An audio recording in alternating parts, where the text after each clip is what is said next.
Hello YouTube, this is Morgan Airspeed Prime here with my next Korra video. In this one I'm going to go through the Legend of Korra Ruins of the Empire Part 1 preview pages that come from Google Books. Over the past couple of days you may have been seeing around the internet a couple of extra pages or panels from Ruins of the Empire and wondering where did they come from, where are these like leaked kind of pages coming from.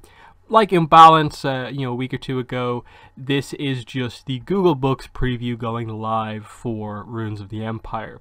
So with that, it means we can get to see a large amount of pages from the book, much more than what I've seen other people post about online. So in this video, I'm just going to go through and show you once again how you go about finding the Google Books preview and how to get a good selection of different pages. It seems like this time I don't think we get the last page spoiled. As you'll see, like we don't really get to see a lot of the later pages in the book, so the preview's a little bit better done this time. But once again, we have to go through the Australian Penguin Random House website to get to the preview, because if you just search on Google Books, it doesn't seem to have the preview up there, even though there is a listing for Ruins of the Empire. So you just go onto this website, penguin.com.au, and then you go to the Ruins of the Empire Part 1 page, and you can see here it has the look inside function, and this will open up the Google Books preview here, and yeah, there we go, it's loading in, and you can see we get some preview pages, which seem to be the very first pages from the book, or at least some of them. No, this actually skips a couple here actually. There's more pages than we've seen before, but you get an idea of like, oh look, there's Kuvira in the prison, which is basically the same prison where Zahir is probably nearby. I wonder will they reference him at all. But there's Commander Guan, Dr. Shang. You can see there's Bolin, who we can see here is revealed to obviously now be an assistant to Zhu Li. I assume Varric got him this role at this point, and he's not a police officer anymore. And we see kind of Wu coming in, Korra, there's Mako. You can see his arm seems to be back to normal for the most part, but he does still have sort of burns on it, so that's interesting, but he seems to be back and ready to go. There's Grandma, of course. Wu gives a speech. Of course he sings during the speech. Zhu Li saves him. And then this is the preview that we got all the way back when the book was actually announced. And we get, I think, a page or two afterwards as well. So yeah, Mako and Bolin again. And what I find really interesting here with this little bit between Mako and Bolin is that Bolin has another role once again. It says, well, we'll see, that's what you said about pro bending and acting and working for Kuvira and being a cop. And he basically, Mako points out at this point what seems fairly obvious. You have an aversion to commitment, and Bolin just kind of excuses it by saying, just because you've found yourself doesn't mean the rest of us have. And he again, it seems like he doesn't seem particularly happy in this role either. So I'm a little bit lost as to what exactly they're doing with Bolin. It's been a bit too much of the finding yourself thing. Are they finally going to commit to doing something with him? Because again, it feels like such a weird thing to do with the character, because like he's arguably one of the most powerful benders in the entire universe at this point in time, with lava bending and just how athletic and skilled he is otherwise. So I don't really know what they're doing. But of course, when you click this link here, you open up the preview on Google itself, and I think it's more or less the same page as I have here. Yeah, this is just the preview open up again, and you can see that these are the pages that I get here in terms of Google Ireland. If we did the same thing on Firefox, we get a slightly different group of pages, as you'll see here. So it's the exact same website as you can see there. It's google.ie for me for Ireland. This is just the one that opens up just straight off the bat.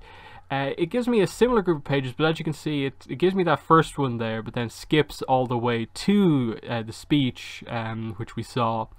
And then as we'll go through, we get the pages we've seen already, and we'll go through them. And yeah, then we go into the office, we get these Mako pages, and we get a couple of the ones afterwards as well. You see with Wu, there's Korra and Asami, and again more here bringing up the idea of Guan and who he is. So it's not as extensive of a difference, but you can see it is at least something new. Now we'll go into some of the proxy stuff, I suppose.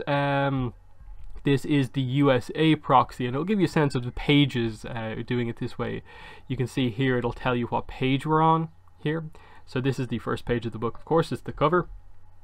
And as we go through this, you'll see that it'll skip over a bunch of pages. Here you see here it skips to page 24, which is where this page is, which we've already seen is. We'll move along, and we get page 25, and we keep going on, and we get Woo, and again just a continuation of this scene. And the fact that Guan is out there, and this is where that's discovered, I suppose, within the story. And then there's the moment where you see kind of unhappy Bolin with the role that he has. So that's interesting that they're at least giving him something. Then we skip to page here 33, and you can see the start of some Kuvira backstory. Now this happens when, of course, Korra goes to visit Kuvira in prison. Just before Korra arrives, basically, Kuvira is sort of reflecting on her past, and we actually get some of the backstory pages here. So, blamed for breaking a vase, she says she didn't do it, you know, her toys are taken away.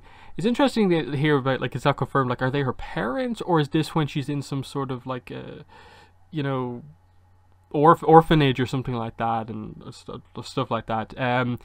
Like, obviously she was, like, abandoned by her parents. Is it because of this? Did they just, like, notice a little bit of attitude that she sort of had when she was younger, just abandon her because of it?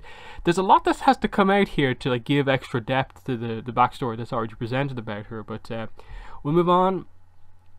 Page 34. So you can see she's sort of locked in her room. It's for her own good. She breaks through the wall, and she is obviously, you can see that, like, aspects of who she is now were there even when she was younger. So that is interesting, that it's not some, like, massive complete change, that there was always this sort of rebellious side. But you also again notice the similarities to Korra of just, like, breaking through the wall of the house. Different circumstances, but, you know, the same kind of idea of again getting the comparison across. So 35, this is when the meeting actually happens, and as you can see here, it is Kuvira's first visitor. This is where it's revealed about Guan, that the troops never surrendered. So you get a sense that, like, roughly, you know, halfway into the book is when, you know, Kuvira is properly sort of brought into the action after that initial part of the trial. Here's Guan revealing that the journey begins in Gaoling. Some of the details revealed in the earlier pages say that the first election, the first place that's going to hold elections and elect a representative, is going to be Gaoling. So that's kind of interesting, the significance that they're placing on it. But yeah, here we get him in control, and then we cut a little bit ahead to a scene in, like, a sauna kind of type thing. So we get to see all the characters in their kind of swimwear, basically, including Zhu Li, and I suppose it's sort of the debut of Korra's one as well. Though I think Irene Ko actually did the design on this initially. She did some kind of concept art stuff for this with Turf Wars, but here it is in the story itself, and again, just kind of more talking about things. A little later on in the book, we skip to page 51, and we're arriving at Gaoling, of course. Airships, stuff, some animals. This is page 54 that we get, and we're heading in here. And this is page 55, and we see Commander Guan arriving in Gaoling as well. So a bit of a confrontation sort of happening here is very interesting to note. Just a page or two later, we see Kuvira here in kind of her different outfit. You probably saw this one kind of going around the place online. And some interesting dialogue as well. You know, Kuvira saying, "I'm not playing any games. I'm generally impressed by the loyalty all three of you have to Korra and to each other. I've never had that in my life." And I like Bolin kind of pushing back against that. You can see Asami in the background not wanting to be near Kuvira, but just kind of still staying involved in the conversation a bit. You know, what do you know about it? Opal told me that when you two were growing up, she always tried to be your friend, but you didn't want anything to do with her. Don't believe everything your girlfriend tells you. Opal and I may have lived under the same roof, but we had very different experiences being raised by Sue. you're pegging me wrong. I'm not the same person I was when I was leading the Earth Empire. I've changed. And again, I suppose the idea, as Asami says here, you know, she struggles to believe that someone can change so much overnight, and that the type of character that she is, like, she probably is coming across kind of a bit much in all of this with everything that's happening here. And I suppose based on like the little bits and pieces we've seen already, like the question is like, has she actually changed, or does she just think that she's changed, and she actually has to really reflect on, I suppose, who she is and make some changes. So there's a lot of stuff to talk about, but that's the last kind of page we get. And as far as I'm aware, a lot of the places I've looked, I don't think I've been able to get any. Maybe I think that I've got one page that happens after that one, so one page post page 57, I think. Next, we'll move on to our old faithful Netherlands Google, which always reveals to us a lot of different pages. For some reason, I always find Netherlands tends to give a lot of different pages. So again, we've seen some of these ones already. This is a new scene here. You probably see the part of this from the thumbnail that I used. Kuvira took my father from me. I didn't need to be reminded of all the other horrible things she'd done. This is why she wasn't at the trial.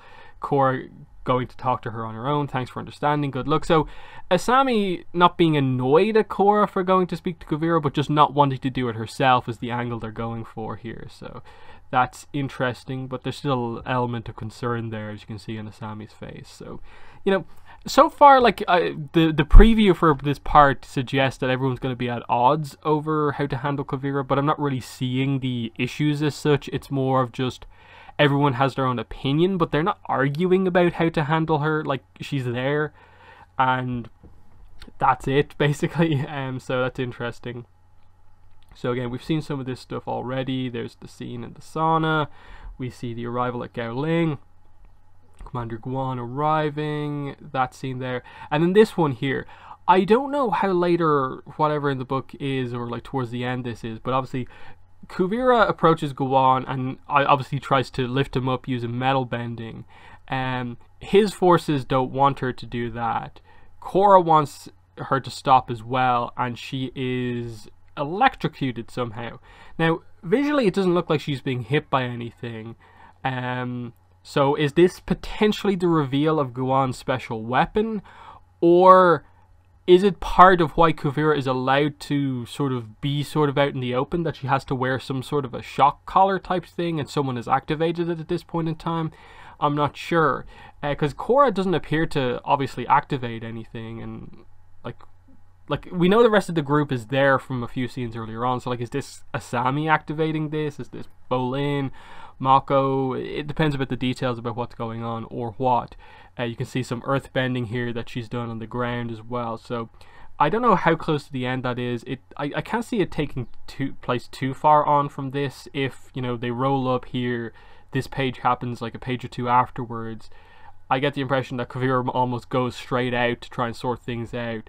Doesn't go so well, and then we have to get the ending of the book with where we're going to end it. So I also have this one here, which is Germany, google.de.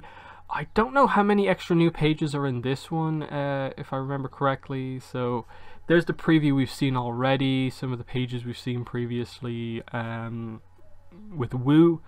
And just the discussing of how the elections are going to work, the reveal of Commander Guan being at play. There's that Korra and Asami scene. Okay, so yeah, this is a new page here. So this is kind of Korra arriving at the prison that she's allowed in to see Kuvira. Naga's there as well, which is nice to see.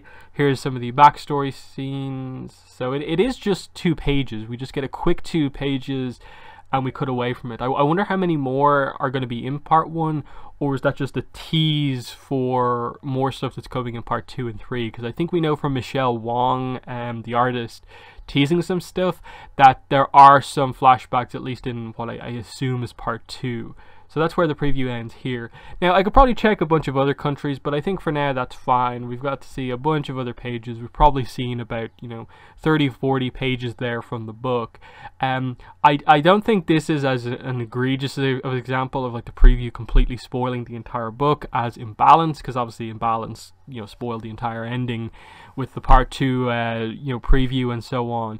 This one, I feel, just gives a sense of, okay, this is how the flow of this book is going to work. But there's still, I think, a whole groups of pages that we're not particularly familiar with. Like, we still don't know, like, I suppose the exact reasoning or like details given for why Kuvira is allowed to like go with them necessarily, and like whose permission she has to like take Kuvira along with them, the details of that, and then right at the end I think we're missing like the last 10-15 pages of the book, give or take. So that there's still much more to come, and I get the sense that there's a bit of character stuff that happens in the in-betweens. But I'm still very excited for this. Just the tease of that like little flashback there and what to make of it, I think is all coming together pretty nicely for Ruins of the Empire Part 1. So we're only at this point like less than, it's actually 3 weeks today, I think, when the book is out. It's just under 3 weeks, because it's going to come out on a Tuesday actually. So we're not too far off. Imbalance is only 13 days away at this point. So there's 2 books coming very, very soon. It's been a very long wait since the last book, but it's finally going to be here, I suppose, is the big thing. So in the comments, let me know what your thoughts were on some of those new Ruins of the Empire Part 1 preview pages. But that's been the video. Thanks for watching, and bye.